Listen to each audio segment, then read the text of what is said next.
Je crains, monsieur le ministre, qu'à force de renier les rapports scientifiques, c'est la France qui finira par tomber en panne. Ma question s'adresse à monsieur le Premier ministre. C'est avec fierté que je m'adresse à vous en tant que député du Sud-Meusien, mais c'est aussi en tant qu'ingénieur en physique nucléaire, mon métier, que je souhaite vous interpeller. L'autorité de sûreté nucléaire et l'inspecteur général pour la sûreté d'EDF viennent récemment de confirmer dans des rapports que la complémentarité entre les énergies renouvelables intermittentes et le nucléaire est un mirage coûteux, un mirage dangereux, un mirage absurde.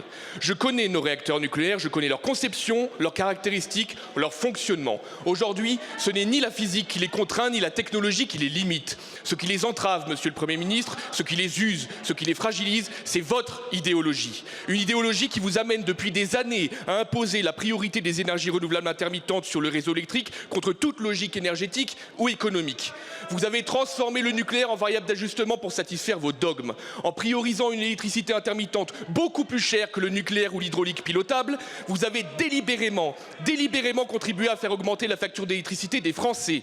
En priorisant le vent sur l'atome, vous bridez notre production nucléaire et donc vous en faites également grimper les coûts.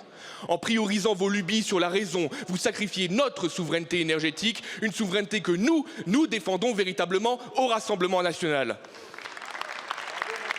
Sans études d'impact sérieuses, sans précaution, au détriment de la sûreté et de la raison, vous obligez nos réacteurs à freiner puis accélérer, à réduire puis augmenter, à chauffer puis refroidir, ce qui les fragilise, monsieur le Premier ministre, ce qui les use, ce qui les abîme.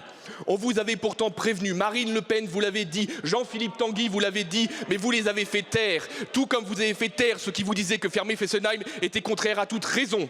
Alors ma question est simple, quel est le surcoût qui va encore venir s'ajouter aux milliards déjà dilapidés pour satisfaire à votre idéologie, et quand allez-vous enfin faire preuve de pragmatisme et de raison s'agissant de l'avenir de notre souveraineté énergétique? Je vous remercie. Je vous remercie.